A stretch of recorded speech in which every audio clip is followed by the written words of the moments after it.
All right, I'm going to be so real with you guys. If you guys are here for the greatest race ever, which this was with Ricky Lewis, we were absolutely throwing hands from lap 17 to lap 30. Came up short on the very last corner, led every single lap. If that's what you guys came here for, sorry. GoPro dies around lap 17, and we don't get the good. But we get lap traffic, we get a couple close calls, and I'm just going to be doing a race analytics. So, yeah, didn't use my little DJI at all. I was just here having fun. My sister was at the track. Stevie, Pombo, Timmons. It felt like a good old non-wing race. We were just all hanging out. So yeah, if that's what you guys came for, sorry. I don't know what the clickbait's gonna be yet because I'm just talking over it. But yeah, this was just a good race, and I'm just gonna walk you through my perspective, and we're just gonna start with qualifying, and then we'll go from there. So let's get into it.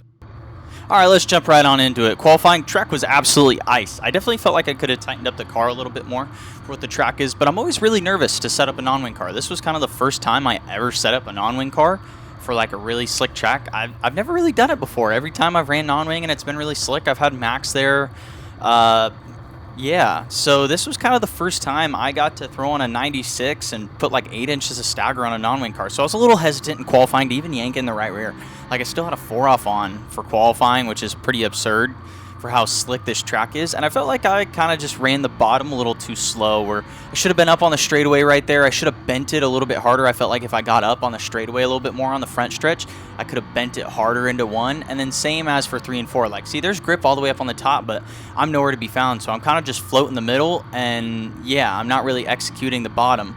And then I tried to move up a little bit more right there, but it just, yeah, no. If I could have gotten it up higher, I could have bent it harder, and I could have just stuck that right rear sidewall into the dirt. And then same for 3 and 4. Just let it float all the way up to the top, hit that entry grip, bend it as hard as I could, mitigate the apex, and just allow the apex to use me as kind of a point. Like right here, I let it float back up the straightaway, and then I'm all the way up in the grip, and I bend it hard, and I'm pretty much just using the apex just to kind of as a center point to let it float all the way up to the top on the exit of the corner. But yeah, live and learn. I learned a lot in qualifying. I learned that if the track gets like this again for the feature, I could definitely tighten it up a lot. And we loosened it up back for the heat race, because I saw the first heat race and I was like, yeah, the track came back. They reworked it, and I don't want to be too tight because I'm always a little nervous about being too tight in a non-wing car. But now let's get into the start. I'm letting Brody lead me a little bit because I felt like I had the upper hand on the start. But he went really early, and the bottom was really good, and I was not expecting that from Brody. I figured I was going to kind of eat him up on the start, but I didn't. He actually executed the start really good and kind of jumped up to the top, and I was surprised. I figured he was going to try and run the bottom, and I wish I would have slid right here, but I was being very cautious of Brody because I didn't want to jeopardize anything on the first lap. And then I saw he went up to the top, and the middle was all right, so I wondered if I just bombed the middle, if I could maybe stick my snout where it didn't belong and kind of just get the upper hand on him. But that's not how it worked out, and we had a yellow anyways, so now we're just going to kind of follow back into suit, and it's time to just recapitalize on another restart. And pretty much same thing, get your car a little bit higher. I knew when he started to turn down the hill, it was my turn to turn back down the hill too, and he actually executed that start really well too. For not racing that much, Brody's starts were actually really competitive. I'm going to be honest, Brody, dude, I thought I was going to beat you on the start. I wasn't too worried about it, and I was just kind of thinking of how to execute my start, and you really blew me away by how well you actually executed your starts. Brody's still got it. He's definitely a very talented race car driver, and held his own against me, and I've been racing, I think like this is my 25th race this year or some shit like that, and this is like his 3rd, so hats off to Brody. That was really impressive, honestly.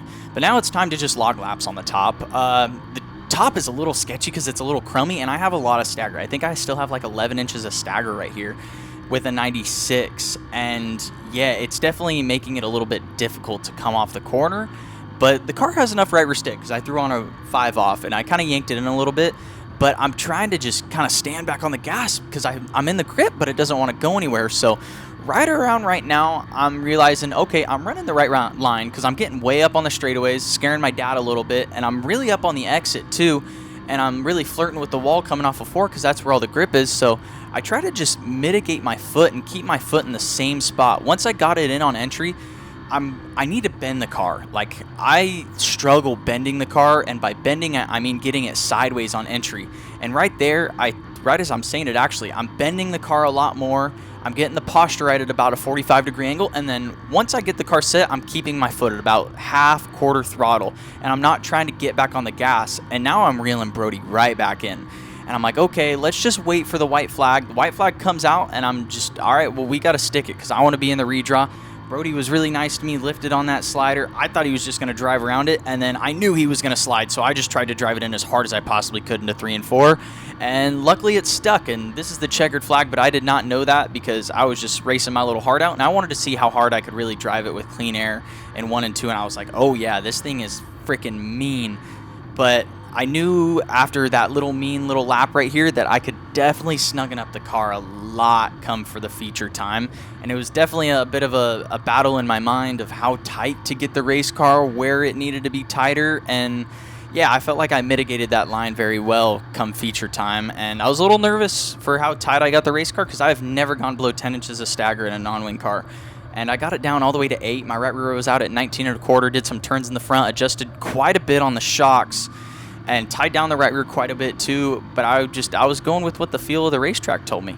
But now as for the feature, I noticed that the bottom was really good, but I was very hesitant because I knew how slick the track had been all night, and I was eyeballing the bottom bad. Like the bottom in 3 and 4 was good before we hot lapped in the feature, and I looked at it on the start and I was like, holy cow, that got slick. So I knew the bottom in 3 and 4 probably wasn't going to be my best bet. So I instantly just jump up to the top and just hoped that bottom 1 and 2, top 3 and 4 was going to be the move. I knew the top was going to be the fastest at the end of the track, and so right now as I'm entering 1, I'm just feeling, this is going to sound a little sus, but I'm just feeling my ass right now. I am very eyes open. I can kind of just go through 3 and 4 leisurely and just kind of go through the corner, just focus on getting it bent. But 1 and 2, I am very eyes wide open and very in tune with my body and my hands and my feet, and just trying to really see when the exit's going away, when the entry's going away, when my stick goes away on entry on my right rear, because you can kind of feel it by how hard you can get on the gas on the entry to 1 whenever you're running the bottom in a non-wing car. And when the ass end kind of kicks out and slides up the track, you know there's going to be a whole hell of a lot less grip. But there's a yellow, and now under the yellow, pretty much the same thing. Just going to be looking at the track, seeing how much that bottom's going away. Where's it going away? Can I still bend it on entry? Do I have to get lower on exit? And I noticed I had to get lower on exit. And I also noticed that the top in 3 and 4 was moving up rapidly, and I had to start bending it more, because the thinner the top gets, the more you have to bend it, and kind of the more you got to be on the gas to keep the thing bent and not jumping the curb. And see, as I just said it, I'm kind of executing the bottom a little bit narrower. I don't want to say better because the track is changing and you can't hit it better when the track is changing. So I'm just very in tune with the track right now. I'm trying to get lower onto the track, a little bit less on the throttle pedal, and keeping it lower on the exit, and honestly just really focusing on connecting my corners. Because I mean, you can execute the bottom and the top well, but if you can't execute the connection of the corners, that's when you're going to have issues. And I'm noticing right now that, like, my car is not entering the same. I have to lift a lot more, and I'm not feeling the right rear stick, and I have to get way lower, and I'm starting to flirt with the tires. So the closer I'm getting to the tires, the more I have to flirt with the tires, the more or the less stick I have, and the slower I have to be on exit, because I have to be lower. Like right there, I'm damn near on the infield. I'm knowing that, okay, it's going to be jumping anytime soon. And now I'm kind of forward thinking because I can see the lap cars up ahead of me, and I don't really know where they're running yet, but I know that when I get to them, I'm going to have to move, and I'm going to have to move fast because I know that there are fast guys behind me, and I'm going to have to be on my shit. And racing with the wing guys, I feel like, helps me a lot with being on my shit. And here, I didn't even really think about running the lap cars and passing them on the bottom. I just knew that it was time to get up to the top, honestly. The bottom was getting way too slow. I could feel it, and under the yellows I could see that not how the top was, because I didn't know how it felt. I just knew where I had to be if I was going to run it, and where I had to run it was all the way up on the freaking fence in the middle and up in the grip about half of my car all the way down, because as you can see, there's so much grip on the straightaway. If you can get your full car up on it and then kind of just get it through 3 and 4, it definitely is a weird entry and kind of a weird balance of how the whole entire 1 and 2 connection to 3 and 4 works, because it doesn't feel right. As you'll see with the lap cars, they're kind of running the track how it feels right, but that's not how you got to run Kern. You got to run it where the grip is, and like I said earlier, really connect your corners. And same thing with 3 and 4 off the exit. It's hairy and it's tight, but man, you got to be all the way up in it if you want to get the most out of the straightaways and the most out of each corner. And now for lap traffic, it's hectic, dude. I'm just trying to slice and dice. I'm really waiting. I'm waiting until the last second when I know I can dip and dive and change my decisions. Like right there, I was fully ready to slide whoever that was in front of me, but last second he kind of went to the bottom, so it's like, oh yep, let's go to the top and let's just suck his stickers off. And because we got to go. I know that Ricky and Swanson are behind me. Those are national caliber drivers. It's just like driving a wing car with the wing guys, and it's absolutely hectic, but you have to go in these situations. There is no time for thinking. And especially with Mark Henry right here, this gets really tight because he wants to go to the top last second, but top is up here, buddy. It is not down there. Sorry, I had to say that, Mark. I know you might be watching. And same for Whitley. I'm just kind of thinking. I'm like, all right, where's he going to go? Okay, he dives to the bottom last second. Let's just rip the top and get around him. But it looks like it's such a long way around, and especially since the track is getting slicker and slicker and slicker. It keeps moving up, and that's where I start getting tight right here, is because I'm not bending it as hard. The slicker it gets and the more I move closer to the fence, the more my wing habits kick in, and I start driving the car straighter because it's slicker. But that fucks me up. For lack of a better word, it just fucks me up. And you can't be like that in these situations. The higher the track gets, the thinner the curb gets, the more you actually have to bend it and just keep your wheels spinning. The car won't bike up if your wheels are spinning. And last second, like I said, slider, but man, Danny Faria made my butthole pucker, for lack of a better term. That was an asshole pucker moment. But this is when the GoPros die. Sorry, guys, I couldn't get the absolutely dog fest. Ricky and I, we raced for $5,000. That was the best race I have ever been a part of. I've never raced that hard and that close and that clean with anyone before in a non-wing car.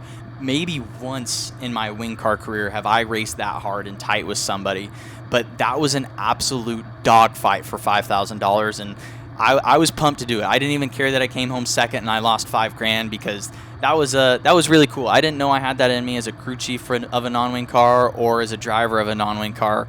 I didn't have that in me. I didn't know that I was capable of such things in a non-wing car, and yeah, it felt good. It felt good for my family. Just when I got out of the car and I had a smile on their face, and they were all really pumped up, saying that was the best race they had seen in a long time. And the fans coming up, Ricky letting me know he's there, dude. And at this point, I was like, holy fuck, we're racing for $5,000. Never saw Shaky Jakey. He was kind of behind.